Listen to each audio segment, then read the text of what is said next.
Hello family, my name is Chris, I am your home gamer dad, and welcome back to Resident Evil, the board game. Last time, Chris and Barry ran through Garden A in a very, exceedingly overcomplicated map. It was just so long and so ridiculous in terms of running back and forth, doing the puzzle, going back, doing the puzzle, going back. It was so silly, should not have been like that. If you can find ways to reduce that in your own home game, I highly recommend it, because the end of that is where the main event happened. Fighting back against Lisa Trevor. We didn't defeat her. We're not going to defeat her for a long time, and she's going to show up here and there as well. But now that she is in the mix, we can expect her to rear her ugly head, probably during today's episode. Now, here we are in Garden B. This is the official start to the Bleak Outpost. So we will be going through this entire book, doing each one of these missions, beginning to end, starting with Garden B right here. We are going to have Chris and Kenneth actually do this while Barry is back here working on the water gate. Now, there is no actual puzzle to the waterfall gate back here. All you really needed was to get the crank from Garden A, which is what replaced, I believe, a key that was originally there in the original non-expansion version of the game, the base game. There we go. That's the words I was looking for. So if you have Bleak Outpost, you had the crank, you found the crank in Garden A, and now we're here in Garden B, and we're going to be doing all of the Bleak Outposts all in one shot, because we actually won't be getting the key to unlock all the rest of the stuff in the mansion until we are done here. So with that said and done, let's go ahead, read up on our story, what we have to do, what our gauntlet of a challenge is here that we have to face, how everyone's set up, and then survive. Garden B. The path leading through the courtyards ends suddenly in a large pool of water, stagnant and pale green under the moonlight. You could easily swim across to the opposite side, but are dissuaded by the foul stench and ripples you see moving through the water below. Snakes at very least, although you wouldn't be surprised to find something altogether more sinister in there.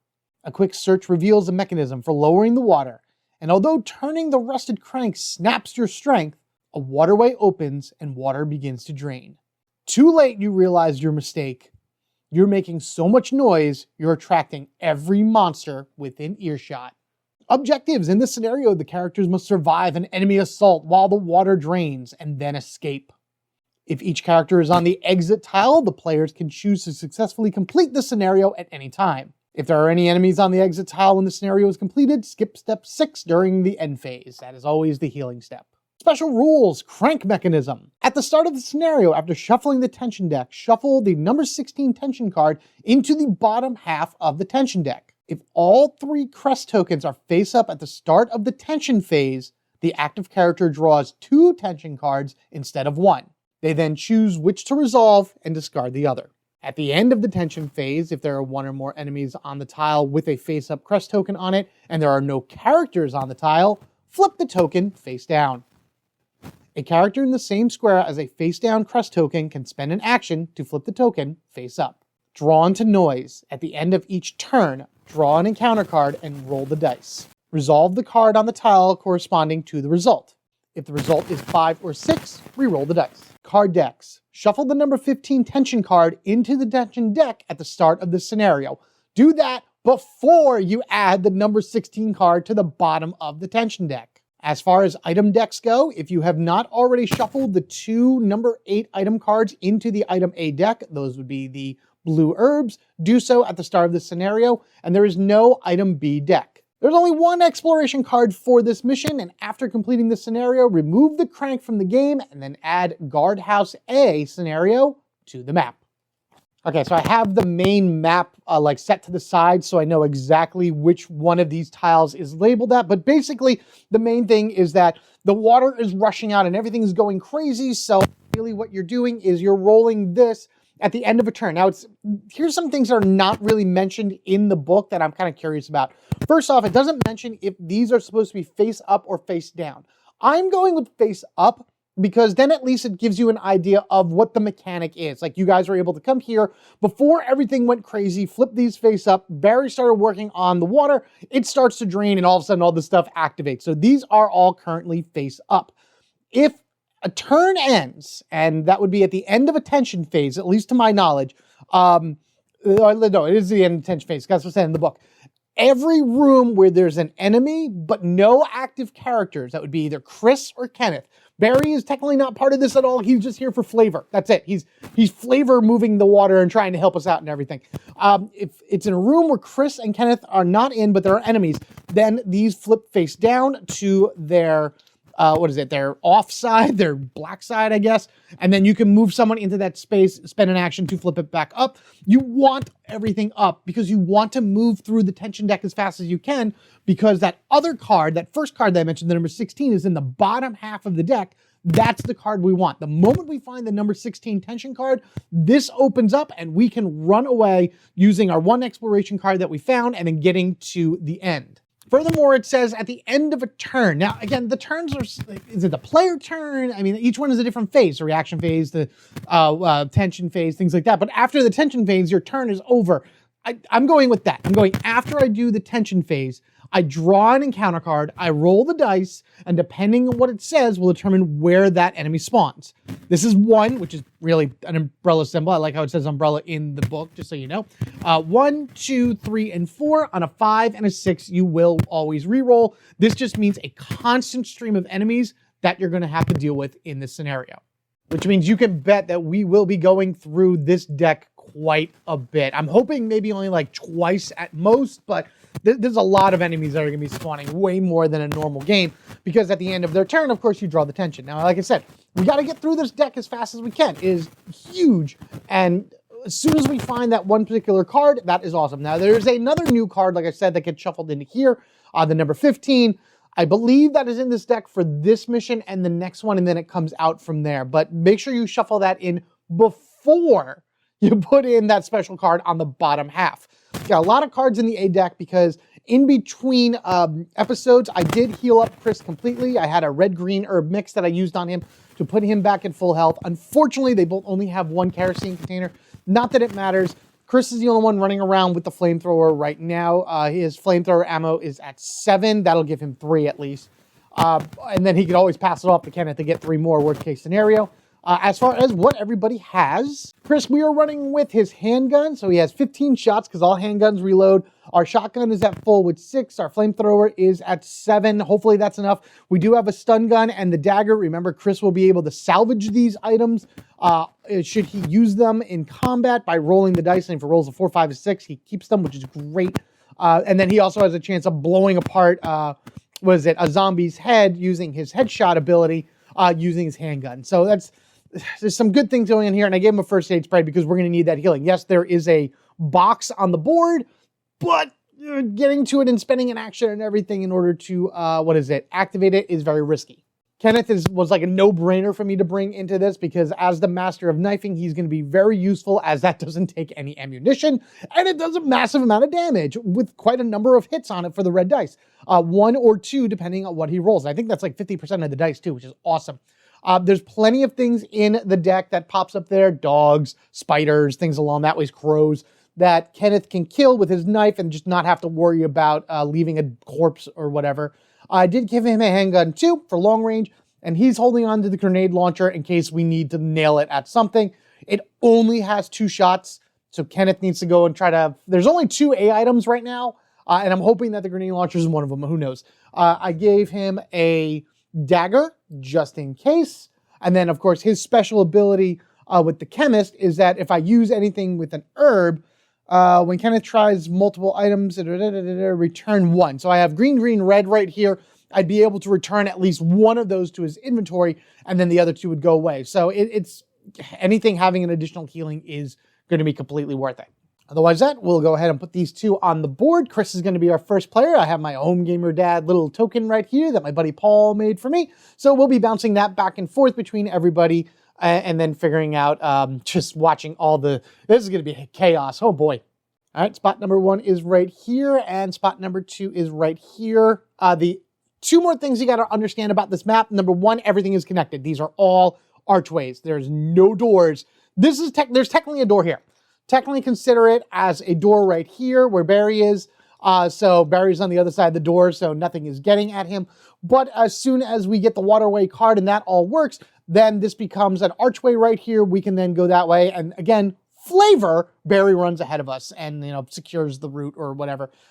Second thing is in the book, in the bottom right, is a very red zombie. That is a Crimson Head. There's actually a Crimson Head that starts on here as well. As I mentioned in the last one, that is silly that they didn't make the Crimson Heads a completely different image, or at least really make it a little bit more distinguished, because if you're reading through it and not really paying attention, you would put a regular zombie here. I've seen people put regular zombies here. It is a Crimson Head, and that is that. Now then, what are we going to do first? So I don't want to split up Chris and Kenneth too much, because you have to be in a room with, even if there's enemies in the room, as long as a character is in a room, the switch will not flip over. So from here, I could make my way up this way in order to, protect this room. But at the same time, I think what I'm going to do is just kind of stay in this room with the box, and kind of lead everyone towards me, and then maybe get Kenneth to move up this way and kind of back up Chris that way.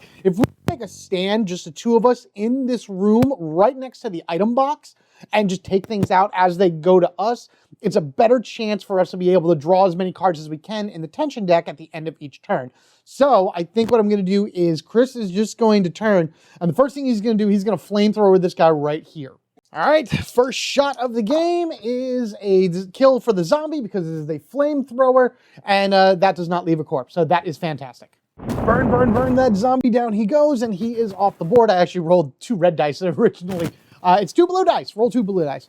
Because of that reaction, you move up 1, and the Crimson Head is actually 1, 2, 3, 4, 5, 1, 2, yeah, you're definitely close to Chris. So I'll move up 1 this way. So that's action 1. Action 2, I'm going to move up 1, which will actually move the Crimson Head as well.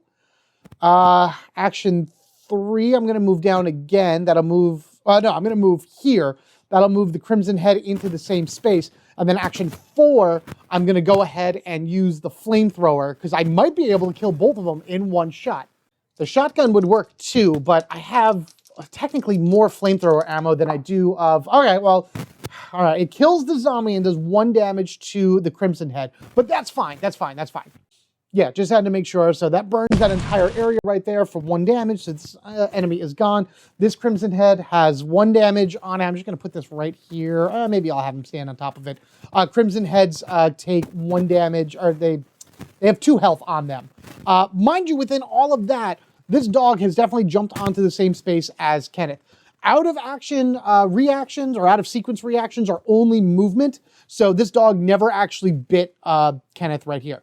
However, now we're on the reaction phase. So now this Crimson Head is going to move, right? We don't have any range. No, we don't have anything that would actually make range or anything like that. So that guy's going to move right here with Chris. So he's on the same space.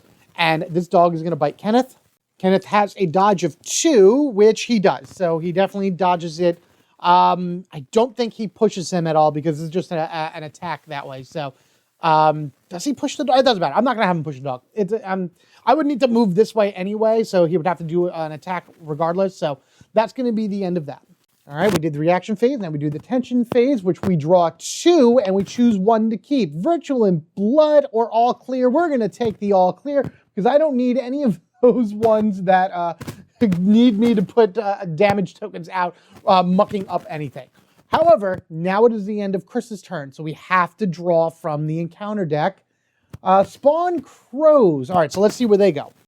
All right, so we roll this 4. 1, 2, 3, 4. So they've spawned right here. Now, technically, I've already done my tension phase, and it's at the end of the tension phase where if there's an enemy within here but no, person or whatever it is like that, they would flip these over. This is a completely separate thing right here. So I have time to kill this dog, kill these crows, and then move along in order to make sure nothing flips up. And that is exactly what Kenneth is going to do. Actually, the crows are going to be coming right over here regardless, because they have the Drawn to Nori's specialty to them. When a character on the same or a link tile makes an attack, this enemy is placed 2 spaces closer. So if I attack the dog, these crows are going to fly in here, leaving this open already. So that'll work out. All right, so we're just going to start with a knifing on the dog right there. That is, what is that? That is 1 damage to the dog. Fantastic. Kenneth takes him down in 1 fell swoop, and the dog is gone. The birds fly 2 spaces closer, so they are right there. The Crimson Head doesn't do anything because it will only attack in the reaction phase. So it will attack Chris at the end of this turn before I do anything else. However, before Kenneth does anything else, he did one attack. I could go 2, 3, and then knife them again. You know what? That's probably the best way to do it because I have a higher chance of actually killing the crows than anything else. Yeah, let's do that. 2, 3, and then we'll knife them one more time.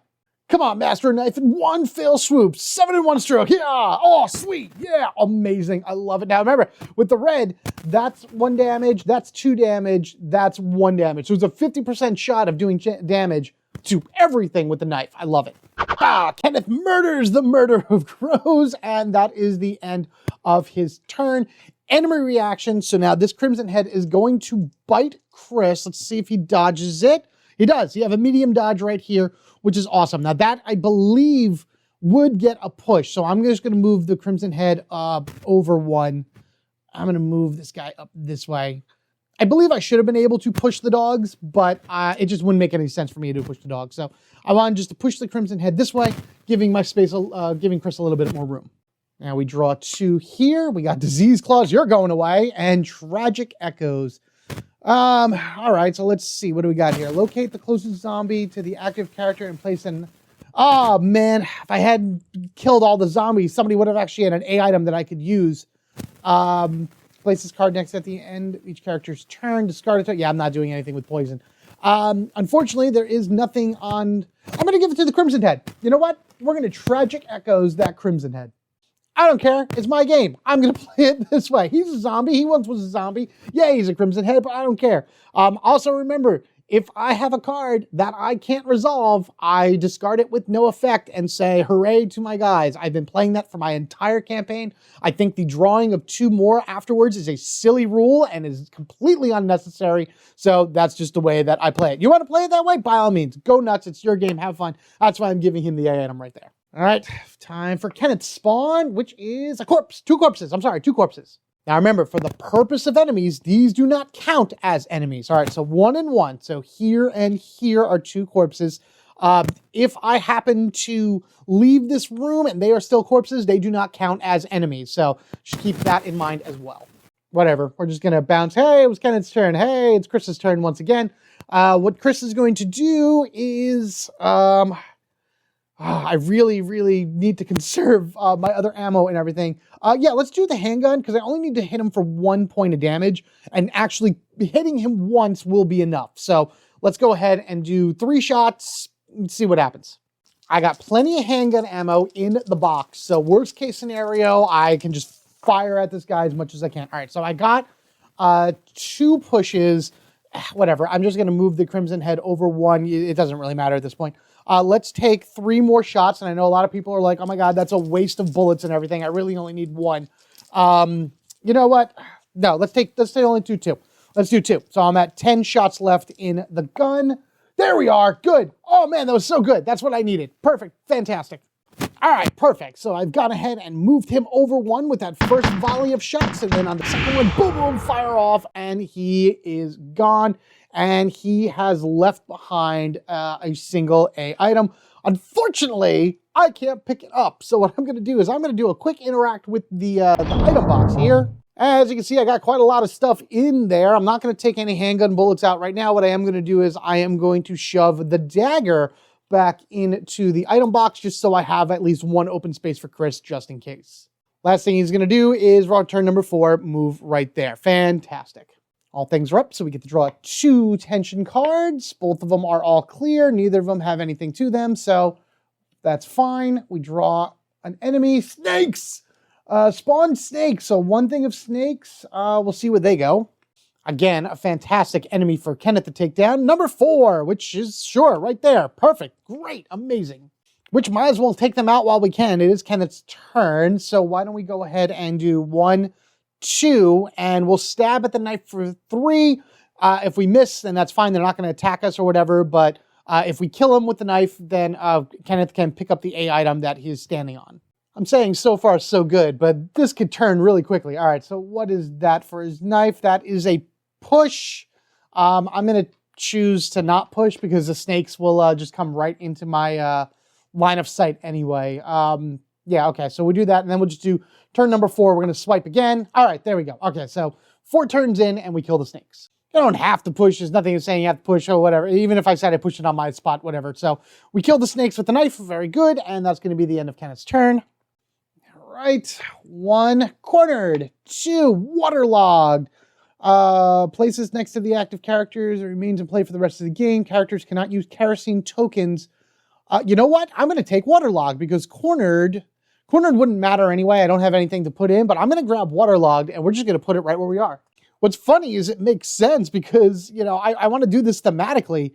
We are opening up the waterway. So this whole area up here is all of a sudden slightly waterlogged. So we wouldn't be able to burn zombies with a lighter. But that doesn't mean the flamethrower can't do it, so that is awesome. Nobody has a lighter anyway, so it doesn't even matter. Here we go. A Cerberus has spawned. Fun. Where is the Cerberus? Whoa, it's a 6, so that means we re-roll it one more time to a 4. Wow, that is right in front of Kenneth right there.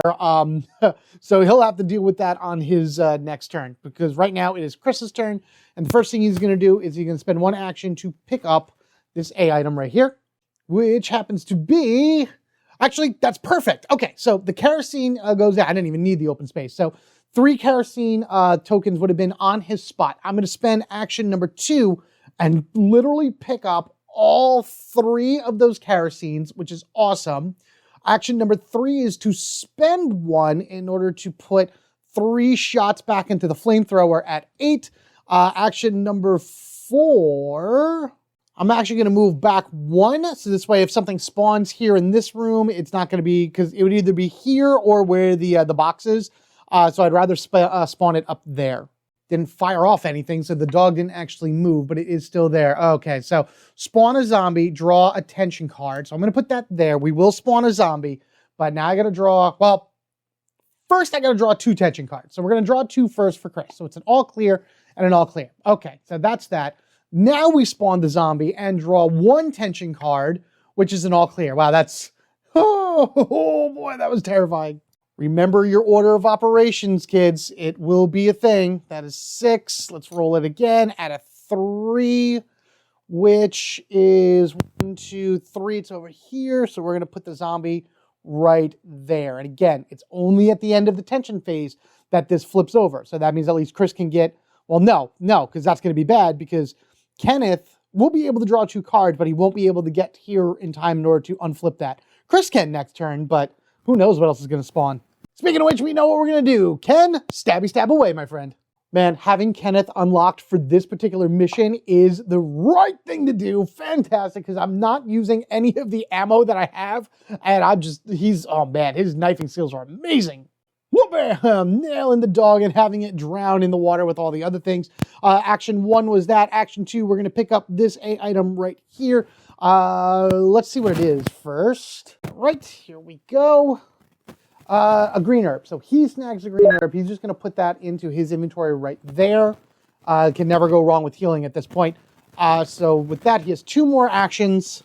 Which I actually think he's just going to forego those actions. He's not going to do anything. He doesn't make it to an area where he can fight that zombie or anything along that ways.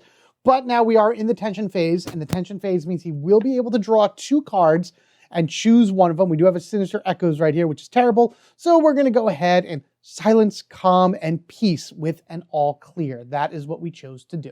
Now we can come back here. It is the end of the tension phase because there's a room here with enemies but no other characters. This actually flips face down. If Chris can get here and flip it face up before the tension phase, which he should, 1, 2 with an action 3, and then fight the zombie, then he'll be able to draw 2 as well. Also depends on what else spawns in these areas. We have another dog. Yeah, there's a lot of these in that deck. Fresh out of the kennel into, come on, that's spot 6. Spot number 2, which is Chris's place, as I thought. So we'll put the dog right up here. Fantastic. Actually, there was a reaction phase, so the zombie would have moved down as well prior to anything else happening. No, I'm sorry. He spawned during the after post-tension phase thing, whatever. Okay, Chris goes. We're going to go ahead. Yeah. 1, 2, use an action number 3 to flip this over so we can make sure to draw 2 tension cards and then just squaring off against a zombie with the flamethrower. Any hit will knock it out, and I'll be more than happy with that. And there we go. Fantastic. Crispy zombie, away we go. Burning away from that zombie. Come on, Barry, hurry up. I'm working on it, Chris. Give me some time. We have a reaction from the dog right here. And now we have the actual enemy reaction, which he doesn't have a ranged attack on him. So he's just going to jump into the same space as Chris for the next round. All right, drawing 2. We have an all clear, so we know what we're going to take, and an all clear. I hate drawing 2 all clears. The good thing, though, about drawing 2 all clears is that this one has the special symbol on the bottom of it. So I'm going to take the one that doesn't and leave that on top. Now, the problem is I'm drawing a lot of green. That's a lot of green we're going through right here. We're going to be coming across some pretty bad things soon. So the next enemy is a single zombie that spawns. Okay. This zombie is in number 2. We'll put him in the same spot as the area right there. It doesn't matter. It could be on any one. So he's on the same spot because that's biohazard symbol, the same spot as the item box, which I've moved the item box to the side like this just so you can see that's the item box. Anyway, Kenneth, you're up. The problem is this wall right here makes it for pretty annoying because I can't just go 1, 2, 3 and then shoot the dog for 4. I would need to go up and around. I want to try to kind of back Chris up a little bit with this particular zombie. I can go 1, 2. Nah, I'd be stepping on a corpse then right there, but I don't want Kenneth to get too far away from these 2 corpses because you know they're going to come alive at some point. I think maybe what we're going to do is just 1, 2... do I keep moving? Oh, man. Okay. 3, 4. We're going to roll this. All right, cool. The zombie does not get up. That's fine. And that's going to be the end of Ken's turn. There is no crest here, so all 3 of these are still face up. The one that Chris is on, by the way, is still fine. Because we didn't kill any enemies in that turn, something is definitely going to give us... Oh, my God. Again, hooray for all clears, but oh no, this is going to be really bad once I start drawing some bad stuff. Single snake again gets spawned because I'm waiting for Lisa. Lisa's going to come in here at some point. 6, we re-roll. 3, so 1, 2, 3. Oh no. Oh no, it's the closest one. So these snakes are actually right here next to Chris. Uh-oh, see? Now things are going to get a little bit tense. At least the positive point is that it's Chris's turn. Chris needs... Oh, man. All right. Let's, what am I going to do? Because whatever I shoot here, the snakes are going to move in on me. And then that zombie is going to start moving in as well. All right. So we're going to take the shotgun first, and we're going to fire it off at the dog. Okay. Good thing I did that. So the shotgun did 1 damage at the dog. So that dog is taken out. The snake has moved in. I'm going to go ahead and use 1 flamethrower round on the snake, which kills it. All right, so that kills that. The zombie has then moved twice already. All right, action number 1, shotgun right to the dog. Throw away the dog. He is gone. The snakes have then moved into my position. We have used a flamethrower round in order to ignite on the snakes. So that is a good little meal right there with those snakes. And then the zombie has reacted twice. 1, 2. Let's go ahead and just flamethrower 1 more time. And here we are, action number 3 with our second flamethrower shot, which is enough in order to singe that zombie away as well. And for his 4th action, he actually is going to use another one of the kerosene. Thank you for someone that yelled it out there. We're going to go back up to a flamethrower of 9. Fantastic. Just want to show that that's now burned away. Don't worry, zombie right there. Very good. And once again, we have cleared the board. Oh boy, this is really not as bad as I thought it was going to be. Oh, why did I say that? Oh, famous last words. All right, tension phase. 1, 2, yeah. Both all clears. That's again, I still got a long way to go. I mean, it's got to be somewhere in the center right there beyond that. So it could also be at the very bottom of the deck too, which is bad because if it's at the very bottom of the deck, then that doesn't give me much time to get out of here because it actually throws cards back into the deck once you find it. Let's go ahead and grab this. Spawn a zombie, search the encounter deck discard pile for any cards that spawn Cerberus and shuffle them back to the deck, which happen to be these 2. So I'm going to go ahead and shuffle them back in, and then we will spawn this, this zombie. All right, so we got number 1. So that is right here with Kenneth. I'm going to put the zombie right there. So we'll say there's 2 zombies in this spot. Okay, well, it is Ken's turn. I could knife him and drop him as well for another corpse. And then maybe go get the lighter and then come back and just, because I can burn them both. Yeah, let's do that. Let's just use our knife. Yeah, this is really all it comes down to, is just trying to do my best. All right, well, that's a push. So you know what? All right, we'll just push the zombie away. That's fine. Well, no, I'm not going to push the zombie away because that was action number 1. Zombie will stay right there. Action number 2. All right, action number 3. Come on, Ken. Action number 4. There we go. Finally, 4 actions later, and it turns into a corpse. Yay. Stab, and away the zombie goes. It falls. You can have, I believe, up to 4 corpses in one spot. This is fine because at least Ken has one kerosene thing where he can run to here, open it up, get a lighter, come back and light it, because only this spot is waterlogged. Unless, of course, they all get up, which is possible. Shattered glass. Supply cache. We're using the supply cache. Hooray. So that goes here. So that's technically on top. All right, let's see. Place this card next to the tension deck with 5 wound tokens on it. Okay, each time an enemy is killed or a corpse is discarded by using a kerosene token, which I'm going to actually do soon, discard a token from this card. If the final token is discarded, discard this card, then each character draws a card from the A deck. Okay, cool. So we got 1, 2, 3, 4, 5, and we'll definitely be doing that at some point, because here we go, drawing more. Spawn a corpse at the end of the active character's tension phase. Replace each. Okay, so technically it's over. Technically this happens at the end. So I'm going to say this is going to happen at the end of Kenneth's phase. Oh no. All right, so where does that spawn? Spawns in 1. So it is the same tile as Ken. It would actually go down here. And I meant to say at the end of Chris's phase, but I really think it actually makes more sense now, because drawing this and this whole mechanic for this is its own separate thing. I believe that now the zombie that I just killed has stood back up. The reaction phase have already happened, but it is Chris's turn, and that zombie is going to lurch onto Ken at the end of the turn. There's always some weird edge cases to these things, so you got to keep that in mind when playing. Second thing to remember, and I didn't mention before, there is no typewriter in this scenario. You're digging through that tension deck. You need to be careful of it, because if it runs out, it's still game over. So what we're going to do is we're going to 1, 2, 3, and 4. Whatever this is, I'm not too really worried about it, because Chris is just going to take it regardless. Which happens to be, boom, a red herb. Hooray! So he gets that. So I got those back. I really should meet up then with Ken in order to give him that red herb so he can put that on him and then not have to worry about anything else. That zombie has lurched onto Ken's spot. So that's already there. I've already moved that. Haven't killed anything. We draw 2. All clear. All clear. Okay.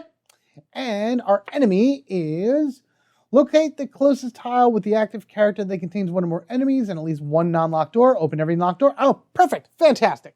Again, technically there's a door here, but there is no door here at the same time. So, everything is open. So it is Ken's turn. And what Ken's going to do is he's going to once again knife this guy. And if I can knife him and push him back and knife him again back into a corpse, that'll at least give me a little chance to do what I got to do.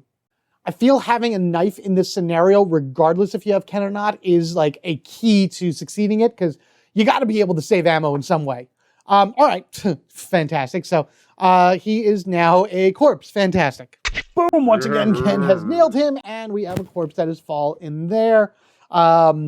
That is great. Right, so let's go ahead and get out of here. I don't think I roll, because he fell only because of the attack. The turn is already open, so he wouldn't like immediately get back up. So that's 1. I'm going to say 2, 3. And actually, action number 4, we're going to go into the item box once again, and we are going to go ahead and grab a lighter and give that to Ken. Now, I know Ken is pretty full right here. There are no other A items on the board currently. Just keep that in mind. I'm going to actually move this over. I know I'm having a bad time. I'm not really keeping track of that too well, but still, it is the end of Ken's turn. Let's go ahead and draw 2 tension cards. So we got an all clear and an all clear. Both of them have the special symbol on it, but there are no enemies. We get to remove one of these because we did technically take down a zombie. What do we got? After resolving all spawn entries on the card from the card, replace the closest corpse with a crimson head. I don't need to roll anything for that. because this dude is pissed off right now. So he is gone, and here comes a Crimson Head once again. Now, it is the end of the turn completely, so it did not get any reactions, but Chris is now going to have to deal with it.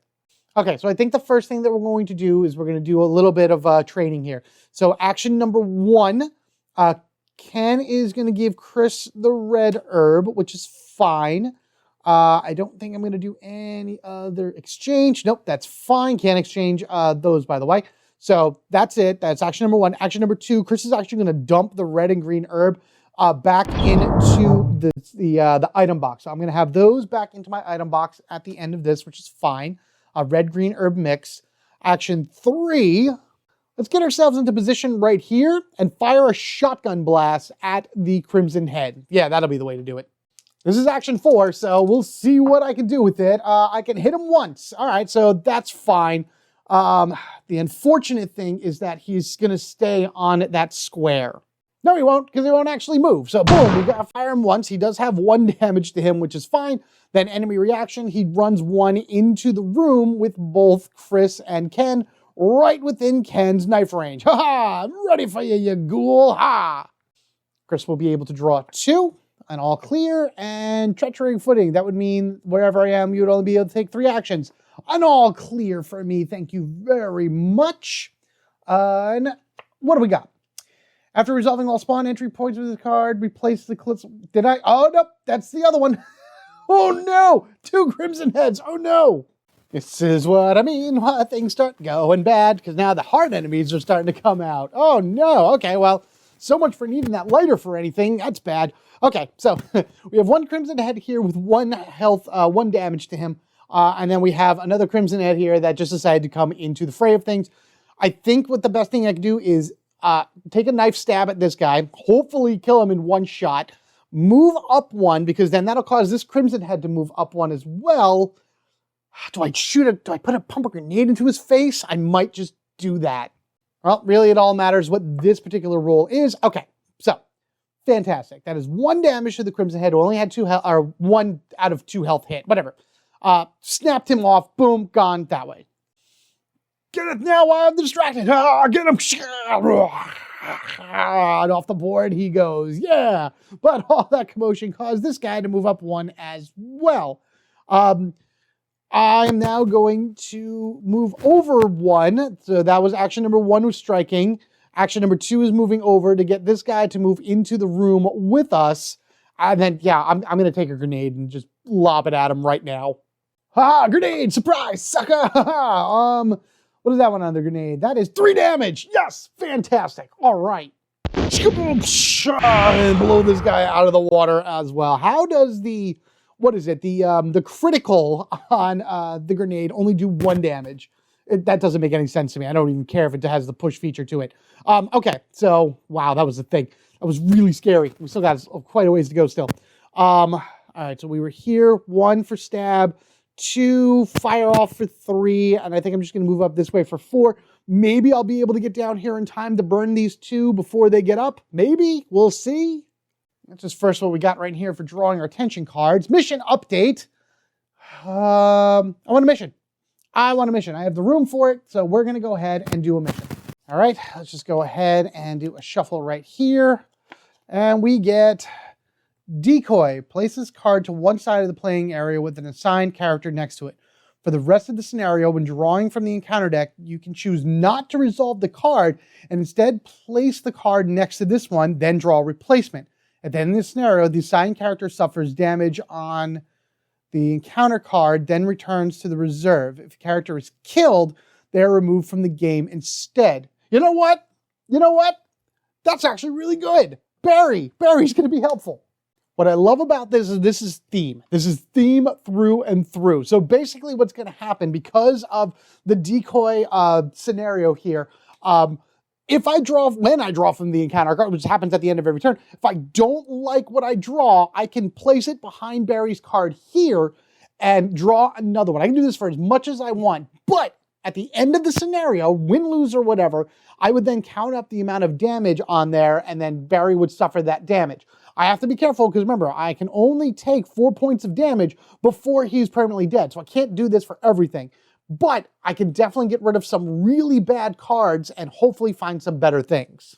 So let's see if that actually works out right here. We draw, after resolve all spawn entries on cards drawn, each enemy on this tile and tiles linked to it, and tile performs a reaction. All right, so that's fine. So nothing else happens there.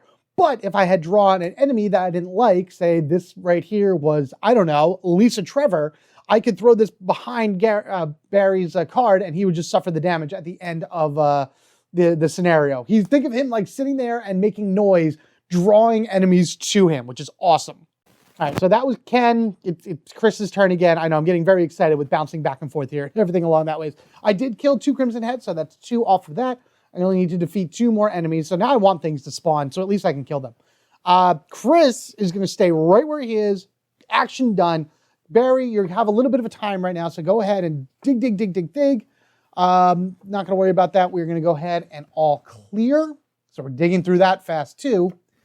What do we got? Spawn a web spinner. This is a spider right now. Do I want to just toss this into the field and show you guys the spider? I'm going to do it for the first one because I'd rather wait for Lisa to show up there and throw that under Barry. Okay, so the web spinner is going to, not spot 5, spot 3. So it's actually over here in this section. I'm going to put it right over this side just so it kind of shows up. So we got a spider that comes up there. Dual-based enemies, they have a threat level of 2, they have 3 health, and they can move 2 spaces. They have this Furious Victory, whatever the heck that is. If this enemy is killed, place a Spiderling card next to its tile before moving it from play. What else can it do? It has a range. Look at all that range. It will always do 1 damage at a range of 3. So we got to figure out what to do. So now basically, if I kill that thing, then I have these cards called Spiderlings. Place these 3 wound tokens on this card. At the end of each character's turn, discard a wound token from the card. When the final one is discarded, did it. If a character is on this tile at the start of the tension phase, they must draw an additional 1. So that means if all of these are face up, I would draw 3 and resolve 2, so long as I'm in the space with the Spiderlings. I'd rather just kill the guy right here. All right, so that was Chris's turn. It is Ken's turn right now. All right, Ken's going to go kill it. We're going to go kill it. I don't like them, but we're going to do it. 1, 2, and while I'm in this spot, we're going to lob our last grenade at this guy. I got 2 actions right now. The grenade's going to be number 1 right here. So we did 3 damage. Oh, that's 3 damage. Never mind, that kills it. Fantastic. Kablooey is blown away and the legs and everything fly across the room. Oh my God. That was also my last grenade. Spiderlings are in this. We have 1, 2, 3. Ken backs up out of there so we don't have to draw an additional tension card. And that'll be the end of that phase for him. Again, I'm just going to emphasize right here, I'm pretty sure that this is drawn literally at the end of the turn. After the character, the reaction, the tension, then you draw from this and set up for the next turn. That's how I'm playing it. If that's not the case, then somebody say it down below, just so everyone else out there can know it, but that's just how I'm playing it. This seems really easy, but then again, I am burning through a lot of ammunition all over the place. But I need 1 more from the supply cache in order to try to get a resupply, which is going to be awesome. Ken goes, he does draw 2 from here. Oh, the waterway opens. That's perfect. That's exactly what we need. All right, fantastic. All right, replace the waterway gate with an archway. Draw and resolve an encounter card for each number tile. Oh no, it's a huge one. Shuffle up to 10 tension cards of your choice from the discarded pile into the tension deck, then remove this card from the game. Okay, so got a few things we got to do here. First things first, this has now opened up, so we get to go ahead and actually, I'm just going to lay it down right now because we're going to say Barry's right here. It's like, guys, I finally finished it. Come, follow me.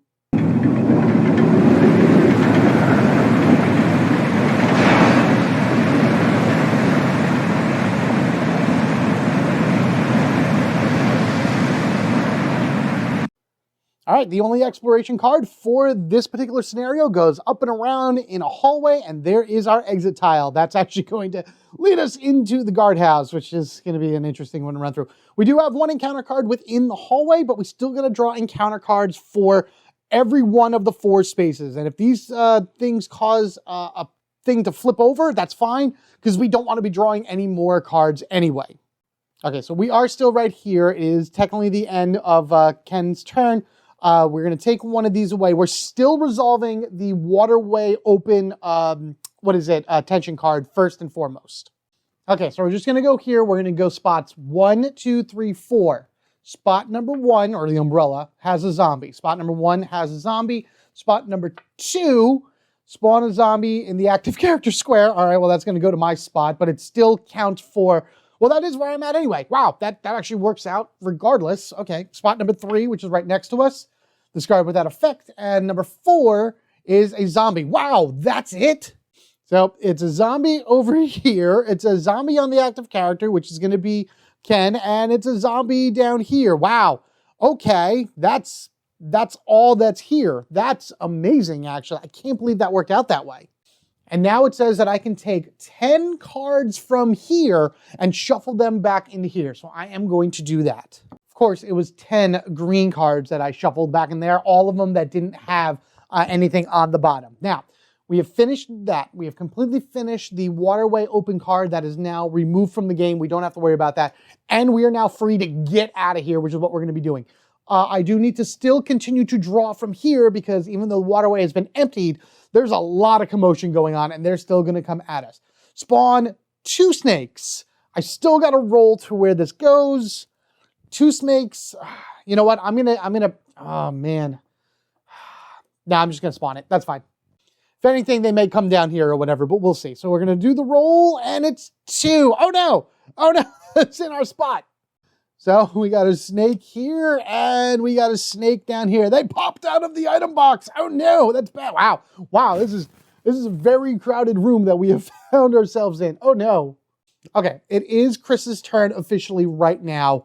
Oh my goodness, we are in a lot of trouble. I need to get rid of stuff as fast as possible.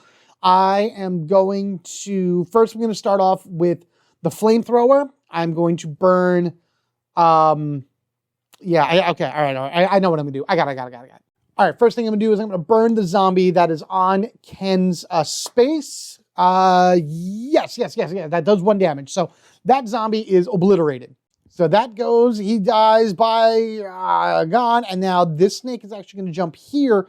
This one's only gonna go here onto Ken's spot. Now it's gonna try to attack Ken.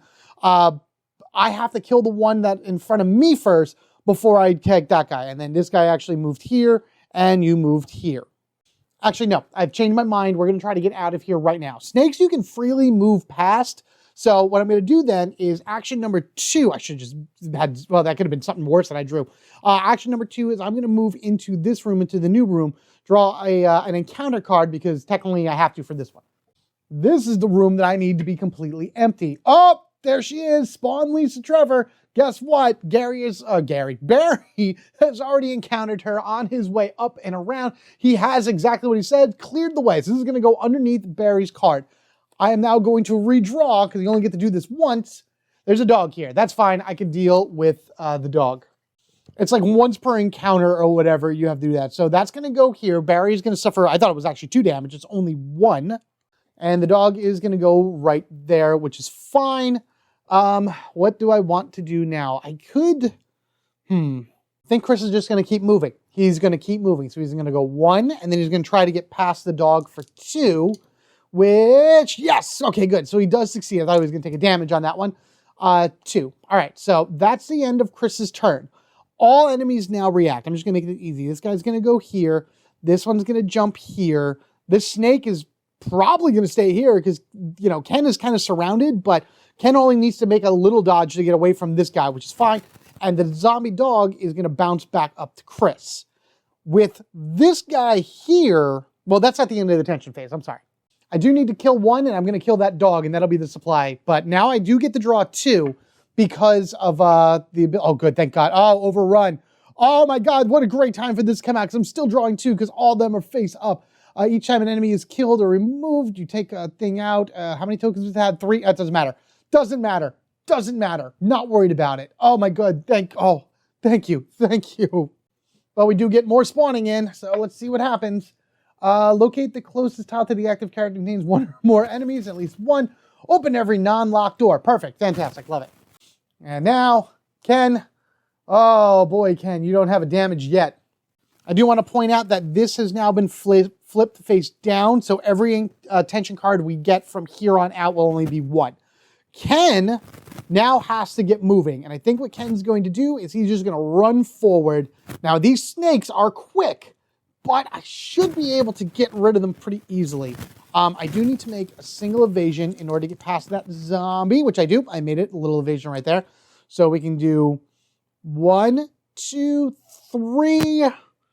Do I just kill the dog or do I turn it? Well, the dog's going to come back at me and then try to attack. You know what? Yeah, let's go ahead and hit the dog.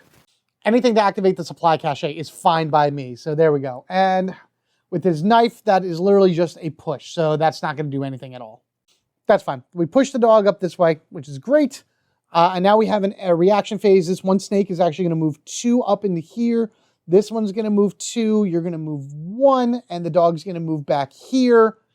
The snake will not react to an attack. So I think Chris might just use the flamethrower and like kind of ignite as many things as he can here and go from there. You move up 1. Yeah, you're already making problems. And these spiderlings have been long gone, by the way, which, man, I hope I don't draw a spider now. All right, so we'll do that next turn. We do need attention phase from Ken, all clear, which is good. Well, I'm going to bounce this over to Chris, but Ken does. Ignore the effects of any other. Okay, so wherever this goes, it's a safe room. God, please be on 2. Please be on 2. Please be on 2. Please. Nope, it's 3. So this is now a safe room. I'm just going to put this here for the rest of it. If I roll a 3, I'm not re-rolling. I'm just saying that whatever I would have summoned is completely gone. Now it is Chris's turn. Chris is going to we're going to have a barbecue party here. All right, flamethrower down to 7. We are attacking the dog, and we do 1 damage to the dog. That's amazing. The snake, I believe, doesn't move because it's already in a spot with another one, but the other snake that was 2 behind Kenneth actually moves ahead. So what I'm saying is this guy has been burned, so this zombie dog is gone. We actually can activate the supply cache. This, what is that? Snake doesn't move, but this one, whoosh, does. It has a movement of 2, and this zombie moves up as well. Before I do the supply cache, I'm going to go ahead and burn the snake that is in Chris's spot. Yep, we do that, so it's another flamethrower done. All right, so this guy is gone as well. That is action number 2. Again, I don't think this snake would move at all because it's in a spot, but this zombie is right here. And guess what we're going to do? We're going to turn here and 1 more flamethrower shot. Technically, I have 2 more shots in me, so even if I don't hit all of them, then, which I do, that's fine. Oh, man, this flamethrower is like the best weapon ever. That is fantastic. And finally, a large amount of fire just blows that away. That is awesome. These guys are gone. Now let's go ahead and kind of figure stuff out here. I burned the dog for 1. I burned the snake for 2. I burned everyone else for 3. 1, 2, 3. And now I have 1 more turn left. And we're going to run as fast as we can to get out of here. We did the supply cache, which is awesome. So that is gone. I believe discarded if character's inventory is full, place their card in the item box. Oh no. Oh, that stinks. All right, so shoot. Oh man. Okay, well, whatever we draw is what we draw. All right, so let's do the supply cache right now. Chris draws a green herb. All right, and Ken draws a kerosene container, which didn't matter. That's going to get reshuffled back in. A kerosene container, reshuffled back in. A green herb as well. All right, I think what I'm going to instead do, man, instead of taking that movement with Chris, let's say Chris moved back 1, I just gave Ken this green herb right there. So the idea then would be that he gave him the green herb, and I'm going to actually have on Ken's turn run all the way back down. I know there's a zombie there, but I'll just kind of deke around that zombie in order to dump a ton of stuff and then come back up in here because I want all 3 of those items from the end. And right now, 1 zombie isn't going to really make a difference. Keeper's Diary. Oh, no. Well, each time a character makes a search action, after that resolve, draw an encounter card. All right, well, I know where that's going. Speaking of which, let's resolve an encounter card right now. Some crows. Yeah, those can go on the board. That's fine. All right, so we're just going to go ahead and put the Keeper's Diary right here because we know as soon as I do a search action here, something is going to spawn somewhere. But speaking of spawning, a 4. 1, 2, 3, 4. Where are my crows? Here they are, right here. Fantastic. So Yeah, and then as sound is made, the crows are going to kind of go towards wherever it is. So anyway, Ken's turn. 1, 2, 3. Open the item box. And I am dumping the lighter, the green herb mix, the dagger, and the first aid spray. That's plenty of space in his inventory in order to gain those extra items. But at the same time, that zombie is now going to be on top of him. And here he comes, right on the space with Ken. Now, this may seem like silly again, but I want to get those items, even though I drew Keeper's Diary, which really stinks. I wish I had something out here in order to search in order to get it. But all right, so that is the end of Ken's turn. This will actually flip now anyway, so I'm just going to do it just because. And we draw. I can just use all my all clears. Great, fantastic. What's coming in?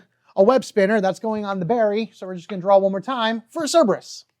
All right, so we know Barry's going to be taking 2 damage along the way. He stopped a spider spawn, and I'm fine with that.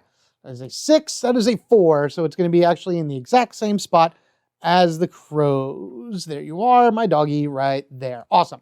Chris's turn. You know what? Chris is just going to do it. He's going to do a long-range shot right down to this guy, firing him off. He's going to sniper shoot a shotgun because Chris is BA like that. And hit that zombie for Ken, getting rid of him, and then giving just Ken a free path in order to get out of here. And remember, the shotgun blows off heads, so yeah. Yeah, very, very much so. Obliterated the zombie. And poor Ken is probably splattered, but that's all right. At least he doesn't have to deal with it. Long-range kablooey from Chris with a sniper shotgun blast. Oh boy. 1, 2, 3, 4, 5. I think the crows would go this way, and the dog could go 1, 2 that way. That is fine. Okay, so that's it. That's all we had to worry about right there. That was one action. 2, 3, 4 for Chris, and we draw. Gunshots in the distance. Draw cards from the encounter card, so you draw a spawn entry and then place that card in the discard pile. Cool, no problem. So what would have been my next one anyway? That's not a spawn entry. 2 zombies, fantastic. So let me reshuffle this. All right, and now we draw spawn a corpse. Cool. Such corpse is in number 2, which is actually right here next to Ken. Maybe I shouldn't have dumped that lighter on the way out. Well, I think I'll be okay with that. Always famous last words, as they say. Yes, I'm getting very excited bouncing them back and forth. But that was the end of Chris's turn. Ken is just going to run. 1, 2, 3, 4. Crows don't move, but the dog is going to move 2.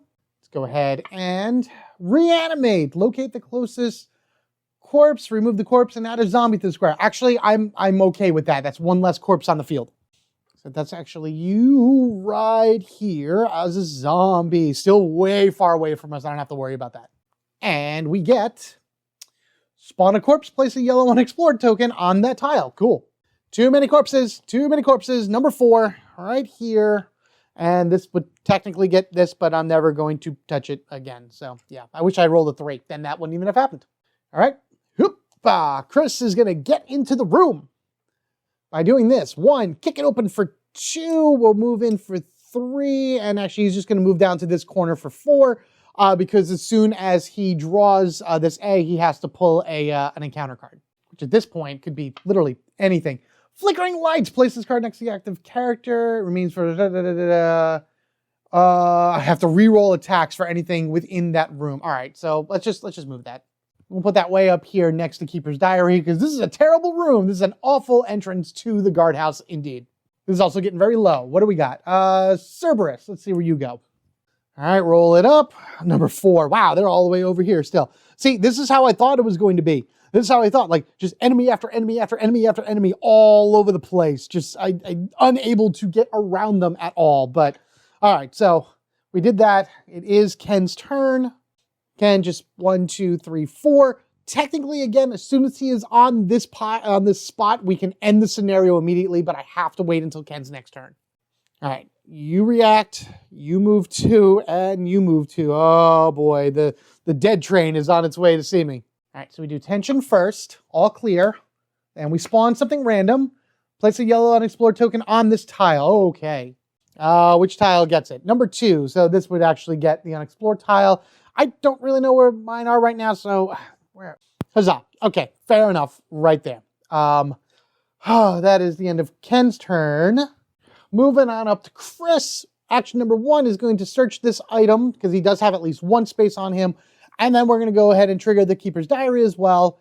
Draw an encounter card, then discard this card. So drawing the item resolves first. We have shotgun shells. Oh my god, that's going to be used immediately on the next one. But because of this small room we're in, we draw. After resolving all spawn entry points, draw this card, replace the closest corpse with a zombie. Okay, that's actually really, really, really amazing. Action 1 was that. Action 2, we're going to use these shells in order to reload this by 4. So I know it's at 3. 6 is the highest, so I don't care. The shotgun, well, do I want to do that? I may just leave it at 3. No, we're going to leave it at 3. We're not going to do that. We are not actually going to do that. We're going to... Well, the closest zombie, 1, 2, 3, 4, 5, 6, 7, 8. We'll make this one a zombie down over here. And then Chris is just actually going to stand right there. He's not going to do anything at all.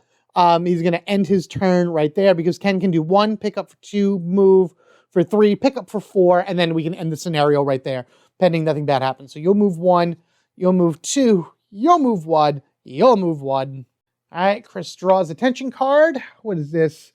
During next player's turn, increase enemy movement by 1. This card remains... Oh, so that would be Chris and Ken's turn that this would be in, because we are technically in amber right now. We still got to draw. Here we are. After resolving closest corpse with a zombie. All right. Another zombie right here. Oh, man. All right. All right. Ken, finishing off right here. Enter for 1. Pick up for 2. Just want to see what it is, actually. A kerosene container. So there's 3 kerosene on the ground right now.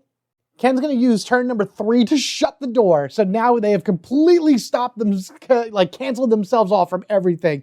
Turn number 4, he's actually only going to pick up 2, right? 2 would be smart for him. No, he's only going to pick up 1. He's going to just pick up 1. And that's going to be the end of Ken's turn because he moved in for 1, picked up for 2, shut the door for 3, grabbed that kerosene for 4. That's going to be the end of his turn. We're going to draw all clear. I'm going to draw this. 2 zombies. I don't really care where they go because at this point, they nothing moves. So I'm actually in the clear for this. Though technically it does matter for the end. So I did put the 2 zombies onto the field. So that's it. Ken has gone. Chris is going to move for 1 onto Ken's space. For action number 2, he's going to pick up the other 2 kerosene containers and fill him up. That's going to end his space. This fevered assault is gone. Respite, I'm not even going to bother with that because I don't think I get anything, right? Character begins their tensions phase. All right, so we don't have to draw any more tension cards for the rest of the game. Not that it matters. Encounter here, replace the closest corpse with the crimson head. All right, so there's no more corpses on the field. That's 0, but now that's a crimson head. The final thing that's going to happen right here is that Ken is going to move here, pick up for 1, and that is going to officially end the scenario. Because he's going to grab this, whatever it is. Finally, I found the grenade launchers. Finally, I found them. And I'm going to probably use them really quickly to reload the gun. I really should. What's the grenade launcher's max? The grenade launcher is 6. I do get 2 at the end. That is 4. That'll give me a full round. All right. So Ken is just going to use this to go 1, 2, 3, 4. Reload the grenade launcher. That's going to get shuffled back in. And that, my friends, is the end of Garden B. Both of our heroes have made it to the exit space. There are no enemies on that. So if anybody needs any healing, that'd be great. Man, wow, do you see this? Do you see the amount of enemies that are here? Oh my goodness. It's 1, 2, 3, 4, 5 zombies. Oh my goodness. Oh boy. All right.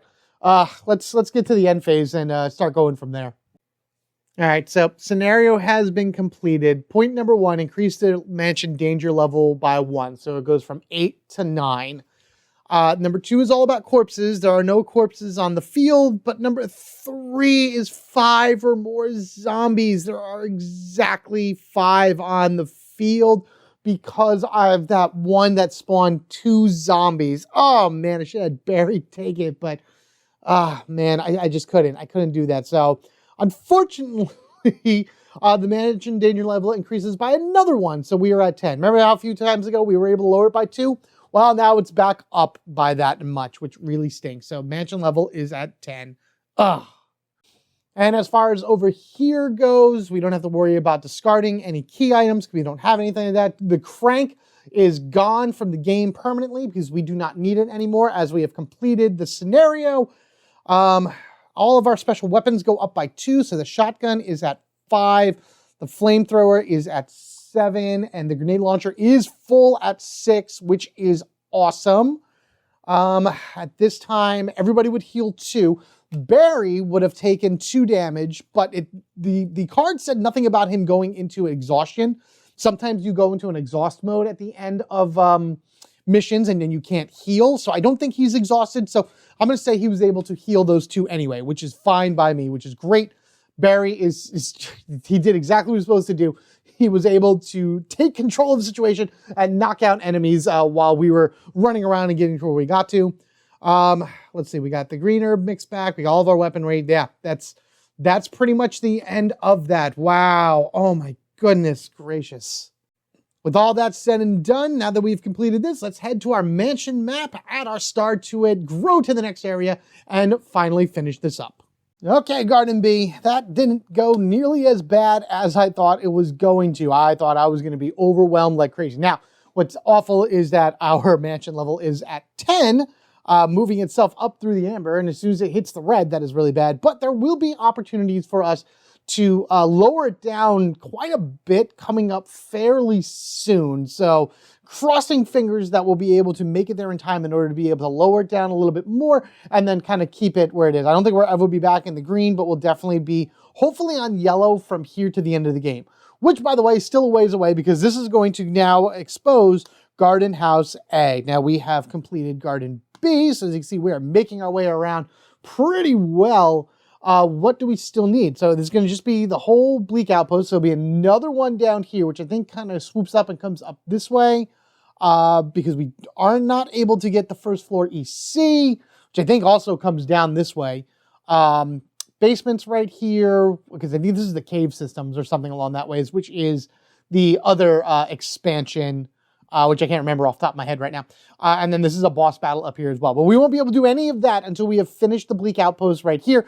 Continuing down to Guardhouse A, Aqua Ring 1, or A, Aqua Ring 2, Guardhouse B, and then another boss fight. So 4 more adventures within the Bleak Outpost. A lot of danger, a lot of annoyance ahead of us, because from what I'm hearing about the next few, missions, those are going to be longer ones that are just going to have one heck of a testament to our own attrition in order to be able to get through, to deal with all the enemies and things along that ways. Don't know who's going to come with me at that point. I think Kenneth might want to run back into the house to make sure everyone's okay. But hey, Rebecca might have joined us at some point. So I haven't seen her in a while. So see how it goes, see what happens. But in order not to miss that or any other things I put out for you to enjoy, be sure you are subscribed to the Home Gamer Dad. If you want to support the channel even further, there are various affiliate links down in the description section below, things that I found on Amazon that I think would be pretty cool that you'd be able to get. Of course, you can always head on over to the Steamforge website in order to pick all this up. I believe there was a sale that just went on recently. I don't know if it's still going on for like Black Friday based on the time of the year, but you know, they will run sales on this stuff and make things. The director's cut was just recently available as well through their site. So don't know if they have anything left on that, but if you can manage to get your hands on it and you don't have it, 100% recommend it. It just makes the game even more complete than what it is. But in all honesty, regardless of anything, your view, your like, your comments, your share, all of that stuff goes a long way into helping the Home Gamer Dad grow. And it also enables me to come back and continue this on for you more than like one a month, which unless I'm doing a boss fight, that might be 2, but that's probably how I'm going to look at it for at least for a little bit for right now, see how things go. Regardless of all that, thank you guys again. Take care of yourselves and each other. We are family forever, gaming together. As always, if there's any rule corrections or anything like that, leave them down in the comment section below in order for anyone else watching, in order to kind of see what's going on. It's not nitpicky or anything along that ways. I understand it completely. It's just making sure that everyone's games experience is the best that they can be. But always remember, as I mentioned before in this, it's your game. Do what you want to do to have fun. That's the whole point. Until next time, you guys have a good one, and I will see you all later.